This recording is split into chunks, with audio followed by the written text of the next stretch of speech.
तो आज ना मैं आपको एक सीक्रेट बताता हूँ जो मुझे with working with the energies और इन सारी सिस्टम्स को करके प्रैक्टिस करके बहुत सारी चीज़ों को पढ़ के समझ में आया। And I will back it with some concept of astrology as well.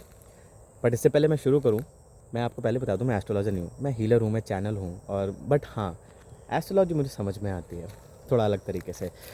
तो द कंसेप्ट इज़, मुझे इस चीज़ को समझने में काफ़ी समय लगा बिकॉज जब मैंने हीलिंग्स और स्पिरिचुअलिटी पहले सीखी, बाद में मैं एस्ट्रोलॉजी में घुसा तो काफ़ी कन्फ्यूजन था कि यार क्या सही है क्या गलत है। क्योंकि ना कई बार जब हम इसको मान लेते हैं कि हमारे नक्षत्र हमारा वो इस तरीके से हमारी दशाएं ही सब कुछ है, तो कहीं ना कहीं हमें अपने एक्शंस पे विश्वास होना कम हो जाता है। इसलिए मैंने एक समय के बाद एस्ट्रोलॉजी की जो टेक्निकल नॉलेज होती है वो पढ़ना छोड़ दिया। बिकॉज मुझे लगा अगर इंट्यूटिव और मेरे को मेरे ऊपर विश्वास कम होता जा रहा है, अगर कोई भी नॉलेज मुझे फियर दे रही है तो I should stop studying it. But even though I read books of astrology just to understand the deeper meanings of it, because मुझे कई बार उसमें और अच्छी चीज़ समझ में आती है।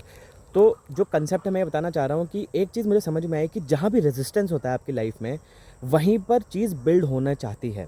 इसका मतलब जो भी आपको प्रॉब्लम है आपकी ज़िंदगी में वो बेस्ट होना चाहती है। थोड़ा कंट्राडिक्टरी है। जैसे अगर आपको मान लो हेल्थ इश्यूज़ हैं, आपको रिकरिंग हेल्थ इश्यूज़ रहते हैं, आते रहते हैं आते रहते हैं आते रहते हैं, तो आप मान लीजिए कि आप बहुत अच्छा हेल्थ में बन सकते हैं। अगर आपको रिलेशनशिप इश्यूज़ हैं तो आप ये मान लीजिए आपको बेस्ट रिलेशनशिप मिल सकती है। अगर आपको फाइनेंशियल इश्यूज़ हैं तो आप बहुत ज़्यादा अमीर बन सकते हैं। आपको स्पिरिचुअल गोल्स हिट नहीं होते तो आप एक्सट्रीमली हाईली स्पिरिचुअल हो सकते हैं। नाउ इस कंसेप्ट को मैं अगर देखूं तो अगर आप जब पुरुषार्थ की बात करेंगे, जब आप बहुत सारे संत महात्माओं को पढ़ेंगे तो वो भी बात बोलेंगे। साथ ही साथ एक सिंपल सी बात अगर मैं आपको बताऊं तो देखिए, जहाँ पर भी रेजिस्टेंस होता है वहीं पर ग्रोथ होती है। ये चीज़ एक कॉमन है।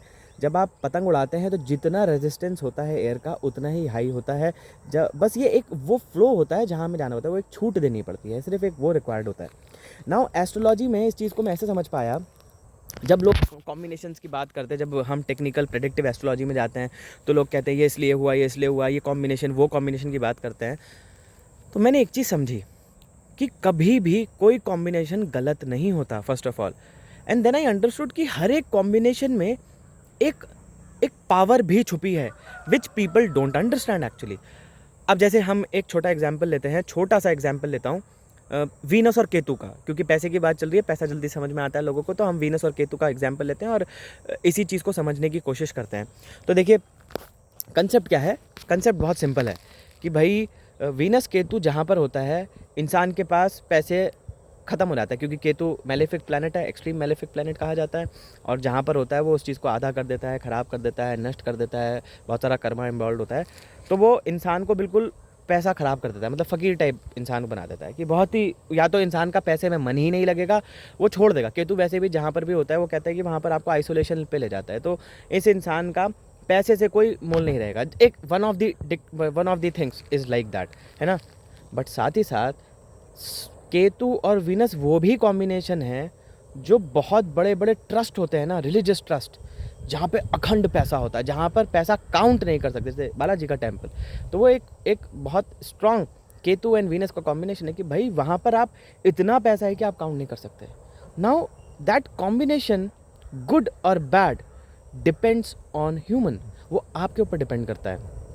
जब मुझे समझ में आई ये चीज़ तो मैंने कहा yes, finally what matters is actions. आप जैसे एक्शंस लेंगे, आप जैसा काम करेंगे, आपकी ज़िंदगी वैसे टर्न आउट होगी। And that's pretty simple. आप नेपोलियन हिल को पढ़ लीजिए, लुइस हे को पढ़ लीजिए, मतलब अगर मैं नाम लेना शुरू करूँगा तो ऐसे राइटर्स के नाम नहीं है। आप योगानंद परमानंद जी को पढ़ लीजिए, आप स्वामी विवेकानंद जी को पढ़ लीजिए, आप रामकृष्ण जी को पढ़ लीजिए, मतलब ऐसे भरे पड़े हैं संत महात्मा लोग, ऐसे टीचर्स भरे पड़े हैं, ऐसे लोग भरे पड़े हैं जो इन सब की बातें करते हैं। Now the difference is, what I have understood is कि जो भी ऐसे कॉम्बिनेशन है या जो भी ऐसी प्रॉब्लमेटिक एरिया है वो किसी कारण की वजह से आया है आपकी लाइफ में। There is a reason behind it. आपको सिर्फ ये समझना है कि यार अगर है तो मुझे इसको रेक्टिफाई करना है। पहली चीज़ ये क्लियर होती है कि भैया अगर कॉम्बिनेशन है तो कोई तो प्रारब्ध रहा होगा ना, कि केतु और वीनस का कॉम्बिनेशन आया, कुछ तो रहा होगा ना। तो भाई कुछ तो रहा। व्हाट इज प्रारब्ध? रब्ध, प्रा means which has already started, रब्ध आरंभ, एक्चुअली इट इज़ आरब्ध। आरब्ध मीन्स आरंभ, जो शुरू हो चुका है, मतलब पास्ट में जो चीज़ शुरू हो गई उसका आज आप खामियाना देख रहे हो या जो भी है, बट एक चीज़ याद रखिए ना कि आज का एक्शन कल का प्रारब्ध बनेगा ना, ये तो होगा ना। मैं इसमें कोई बहुत बड़ी गणित की बात तो नहीं कर रहा। जो कल का प्रारब्ध था आज मेरा बना है, तो आज का एक्शन कल का प्रारब्ध बनेगा ना। तो इसमें इतनी गणित क्या है। तो कई बार लोग कहते हैं कि जी हम नई ज़िंदगी बदल सकते हैं, हम नहीं कर सकते। क्यों नहीं कर सकते यार? आपका कॉम्बिनेशन कुछ भी हो, you let it happen anything. Let me tell you, every combination brings certain lessons to you, certain I would say karma to you. Karma लोग फैटलिस्टिक ले लेते हैं, बट एक प्रारब्ध था, उसका आज प्रेजेंट बना है। आज का एक्शन कल का प्रारब्ध बनेगा, तो आपको उस प्रारब्ध को ठीक करने के लिए कुछ ना कुछ करना पड़ेगा। So take good actions. अगर केतु वीनस कॉम्बिनेशन है तो स्पिरिचुअलिटी में जाइए, आपका वीनस ऑटोमेटिकली ठीक होगा। बिकॉज हर एक बैड कॉम्बिनेशन, हर एक बैड प्लानिटरी कहना चाहिए placement in your chart defines something. And let me tell you, एक और चीज़ बता देता हूँ। आप मुझे बता दो, आपने अगर बहुत ज़्यादा एस्ट्रोलॉजी पढ़ी हो तो आप मुझे बता दो कौन सा प्लैनेट जो है कंप्लीट बेनिफिक होता है। लोग कहते हैं जुपिटर होते हैं, लोग कहते हैं कि मरकरी अगर किसी गलत साथ नहीं बैठा या किसी अच्छे के साथ होता है तो नहीं है। But let me tell you, आप अगर देखेंगे, अगर उसका आपका जुपिटर के जो लॉर्ड हैं वो गलत हो गए या गलत हाउस में चले गए, तो वो भी तो नेगेटिव बन जाता है ना।